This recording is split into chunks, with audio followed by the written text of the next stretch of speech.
Welcome to silent learning. Jithin സാറാണ്. Sir ഇന്ന് വന്നിട്ടുള്ളത് എന്താണെന്നറിയോ? NMMS എക്സാമിനകത്ത് നിർബന്ധമായി നമ്മൾ പഠിച്ചിരിക്കേണ്ട ഒരു ഭാഗമാണ് ആൻഷ്യന്റ് തമിഴകം അല്ലെങ്കിൽ പ്രാചീന തമിഴകം. അതിനകത്ത് തന്നെ ഏറ്റവും നിർബന്ധമായി നമ്മൾ പഠിച്ചിരിക്കേണ്ട ഒരു ഭാഗമാണ് ഇത് തിണകളെ കുറിച്ച്. ഈ തിണകളെ കുറിച്ച് ചർച്ച ചെയ്യാനാണ് സാറ് വന്നിട്ടുള്ളത്. മക്കളെല്ലാവരും ഓക്കെ ആണല്ലോ, സെറ്റ് ആണല്ലോ? നമുക്ക് എന്ത് ചെയ്യാം, വേഗം ഒരു ക്വസ്റ്റ്യനിലേക്ക് പോകാം. വർഷങ്ങളായിട്ട് ചോദിച്ചു വരുന്ന ഒരു ക്വസ്റ്റ്യൻ ആണ്. മക്കൾ നോക്കണം, identify the correct pair from the among the following. തിണകളെ കുറിച്ചുള്ള ഒരു ക്വസ്റ്റ്യൻ ആണ്. ചുവടെ തന്നിട്ടുള്ളതിൽ നിന്നും ശരിയായ ജോഡി കണ്ടെത്തുക. ഇതിൽ പ്രധാനപ്പെട്ട 4 തിണകളെ അവിടെ തന്നിട്ടുണ്ട്: കുറിഞ്ചി, പാലൈ, നെയ്തം, മരുതൽ. അല്ലെ, നെയ്തൽ, മരുതൽ. അതിനകത്ത് നിങ്ങൾ നോക്കിക്കോളൂ, coastal region, dryland, hilly region, wetland, തീരപ്രദേശം, വരണ്ടുണങ്ങിയ പ്രദേശം, കുന്നിൻ പ്രദേശം, കൃഷിഭൂമി. ഇത് തന്നിട്ടുണ്ട്. ഇതിനകത്ത് കറക്റ്റ് ജോഡി നമ്മൾ എന്ത് ചെയ്യണം, കണ്ടെത്തണം. അപ്പൊ മക്കളോട് ശ്രദ്ധിക്കുക. നമുക്ക് ആദ്യം തന്നെ എന്ത് പഠിക്കാം, തിണകൾ എന്താന്ന് പഠിക്കാം. അപ്പൊ നിങ്ങൾ കാണേണ്ടത് പ്രാചീന തമിഴകം അല്ലെങ്കിൽ ആൻഷ്യന്റ് തമിഴകത്തിനകത്ത് ഉണ്ടായിരുന്ന 5 ജോഗ്രഫിക്കൽ ഡിവിഷൻസ് ആണ്. പ്രധാനപ്പെട്ട 5 ഭൂവിഭാഗങ്ങളെയാണ് നമ്മൾ എന്ത് പറയുന്നത്, തിണകൾ എന്ന് പറയുന്നത്. 5 ആൾക്കാരുണ്ട് കേട്ടോ, 5 തിണകളുണ്ട്. അതിൽ ഏറ്റവും പ്രധാനമായിട്ട് നമുക്ക് കാണേണ്ടത് തിണകൾ എന്താണ്, അവരുടെ പ്രധാനപ്പെട്ട ഫിസിയോഗ്രഫി അല്ലെങ്കിൽ ഭൂപ്രകൃതി എന്താണ്, അവരുടെ ഒക്യുപ്പേഷൻ അല്ലെങ്കിൽ ജോലി എന്താണ്, ഇതൊക്കെ നമ്മൾ എന്ത് ചെയ്യും, ഡീറ്റെയിൽ ആയിട്ട് ഇന്നവരെ പഠിക്കും. ഫസ്റ്റ് നോക്കാം മക്കളെ, കുറിഞ്ചിയാണ്.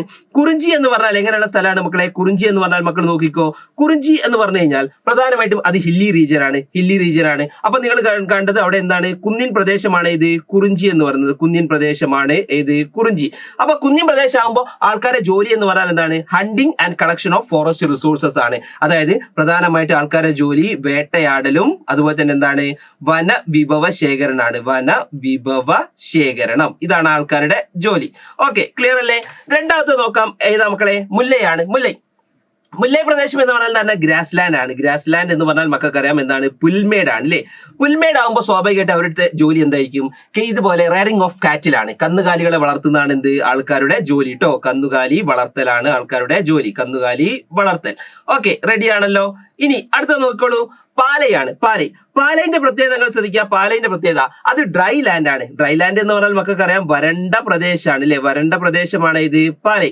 വരണ്ട പ്രദേശമാകുമ്പോൾ മക്കളെ ഇവിടെ ശ്രദ്ധിക്കുക, അവിടെ വെള്ളം ഉണ്ടാവില്ല. അപ്പൊ സ്വാഭാവികമായിട്ട് അവിടെ കൃഷി ഉണ്ടാവില്ല. അപ്പൊ എന്തായിരിക്കും ആൾക്കാർ ചെയ്യുക, ഇതുപോലെ അതിലൊക്കെ പോകുന്ന ആളുകളുടെ വസ്തുക്കളൊക്കെ മോഷ്ടിക്കുന്നതാണ് അവിടെ ജീവിക്കുന്ന ആൾക്കാരുടെ പ്രധാനപ്പെട്ട ജോലി. അതുകൊണ്ട് നോക്കി, സ്റ്റീലിംഗ് കാറ്റിലാണ്. പ്രധാനമായിട്ടും കന്നുകാലികളൊക്കെ ഇതുപോലെ കളവ് നടത്തുന്നതാണ് അവരുടെ ജോലി കേട്ടോ. കന്നുകാലികളെയൊക്കെ മോഷ്ടിക്കുന്നതാണ് അവരുടെ പ്രധാനപ്പെട്ട ജോലി എന്ന് പറയുന്നത്. നാലാമത്തെ നോക്കാം, ഏതാണ്? മരുതമാണ്. ഏതാ മക്കളെ? മരുതം എന്ന് പറഞ്ഞാൽ അത് വെറ്റ്ലാൻഡ് ആണ്, കൃഷിഭൂമിയാണ്. സ്വാഭാവികമായിട്ട് അവിടെ എന്തായിരിക്കും, ഈ പറഞ്ഞ റൈസ്, ഷുഗർ കെയിൻ കൾട്ടിവേഷൻ ഒക്കെയാണ് കാണുന്നത്. ഈ നെല്ലും കരിമ്പും ഒക്കെയാണ് എന്ത് ചെയ്യുന്നത്, അവിടെ പ്രധാനമായിട്ടുണ്ട് കേട്ടോ. അപ്പൊ അതൊരു കാർഷിക ഭൂമിയാണ്. ഇത് പ്രധാനമായിട്ടുണ്ട് കേട്ടോ, കാർഷിക ഭൂമിയാണ് അത് മരുതം കേട്ടോ. ഓക്കെ, സെറ്റ് അല്ലേ? ഇനി ലാസ്റ്റ് വൺ മക്കളെ ഏതാണ്? നെയ്തലാണ്. നെയ്തൽ എന്ന് പറഞ്ഞാൽ സ്വാഭാവികമായിട്ട് അത് എങ്ങനെയുള്ള സ്ഥലമാണ്, കോസ്റ്റൽ റീജിയൻ ആണ്. കോസ്റ്റൽ റീജിയൻ എന്ന് പറഞ്ഞാൽ മക്കൾക്ക് അറിയാലോ, അത് എങ്ങനെയുള്ള പ്രദേശമാണ്, തീരപ്രദേശമാണ് ഇത് കോസ്റ്റൽ റീജിയൻ. മക്കൾ പറഞ്ഞോ, തീരപ്രദേശത്താകുമ്പോൾ ആൾക്കാരുടെ ജോലി എന്തായിരിക്കും, ഫിഷിംഗ് അതുപോലെ സാൾട്ട് മേക്കിംഗ് ആണ് അല്ലെ? പ്രധാനമായിട്ടും മക്കൾക്ക് അറിയാം മത്സ്യബന്ധനാണ് അല്ലെ? മത്സ്യബന്ധനം പ്ലസ് ഒന്നുകൂടി ഉണ്ടല്ലോ, എന്തായിരിക്കും? യെസ്, ഉപ്പ് നിർമ്മാണം. മത്സ്യബന്ധനം അതുപോലെ തന്നെ എന്താണ്, ഉപ്പ് നിർമ്മാണം. അപ്പൊ മക്കളെ ഇവിടെ ശ്രദ്ധിക്കുക, സെറ്റാണ് നമ്മൾ പഠിച്ചിട്ടുള്ളത്. 5 തിണകളെ കുറിച്ചാണ്. കുറിഞ്ചി, മുല്ലൈ, പാലൈ, മരുതം, നെയ്തൽ എന്ന് പറയുന്ന പ്രധാനപ്പെട്ട 5 വിഭാഗങ്ങളാണ്.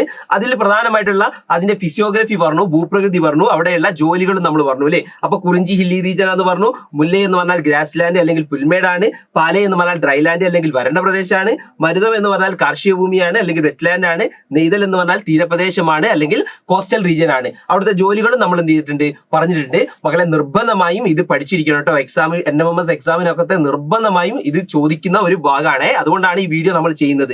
ഇനി മക്കൾക്ക് ഇതൊന്ന് കാണിച്ചു തരാൻ സാർ എന്ത് ചെയ്തിട്ടുണ്ട്, കുറച്ച് പിക്ചേഴ്സ് കൂടി ഇതിന്റെ കൂടെ ആഡ് ചെയ്തിട്ടുണ്ട്. മക്കൾ നോക്ക്, ഇതാണ് കുറിഞ്ചി പ്രദേശമാണ്. മക്കൾ അവിടെ കാണുന്നുണ്ടല്ലോ. ഇനി മക്കൾ നോക്കിക്കോളൂ, മുല്ലൈ പ്രദേശമാണ്. കണ്ടില്ലേ, മുല്ലൈ പ്രദേശം പുൽമേടുകളാണ്. കണ്ടില്ലേ, ഇതുപോലെ തന്നെ ചെമ്മരിയാടുകളൊക്കെ ഭക്ഷണം കഴിക്കുന്നത് നമുക്ക് കാണാം. ഇനി നെക്സ്റ്റ് വൺ പാലയാണ്, ഡ്രൈലാൻഡ് ആണ്, വരണ്ട് കിടക്കുന്ന പ്രദേശമാണ്. മക്കൾ കണ്ടോ, വരണ്ട് കിടക്കുന്ന പ്രദേശമാണ് അല്ലെ? അതുപോലെ തന്നെ അടുത്ത നോക്കാം, മരുതം എന്താണ്, കൃഷിഭൂമിയാണ് അല്ലെ? കൃഷിഭൂമിയാണ് ഇത് മരുതം എന്ന് പറയുന്നത്. കൃഷിയാണ് അവിടെ പ്രധാനപ്പെട്ട ജോലി. ലാസ്റ്റ് വൺ ഏതാണ്, നെയ്തലാണ്. നെയ്തൽ എന്ന് പറഞ്ഞാൽ നമുക്ക് അറിയാലോ, അത് തീരപ്രദേശമാണ്, കോസ്റ്റൽ റീജിയൻ ആണ്. സ്വാഭാവികമായിട്ട് അവിടെ എന്തായിരിക്കും, ഫിഷിങ്ങും അതുപോലെ സാൾട്ട് മേക്കിങ്ങും ആണ് എന്ത്, ആളുകളുടെ ജോലി. അപ്പൊ മക്കളെ, നിങ്ങൾക്ക് എല്ലാ ആളുകൾക്കും ഈ ഒരു വീഡിയോയിൽ നിന്ന് തിണകളെ കുറിച്ചുള്ള ഏറ്റവും ബേസിക് ആയിട്ടുള്ള കൺസെപ്റ്റ് കിട്ടി എന്ന് വിചാരിക്കുന്നു. നിർബന്ധമായി ഇത് പഠിക്കണടാ. NMMS എക്സാമിനകത്ത് നിർബന്ധമായി ഇത് ചോദിക്കും. സോ മക്കൾ എല്ലാ ആൾക്കാരും ഈ വീഡിയോയ്ക്ക് താഴെ നിങ്ങളുടെ കമന്റുകൾ രേഖപ്പെടുത്തണം. എല്ലാ ആൾക്കാർക്കും NMMS കിട്ടട്ടെ. So bye.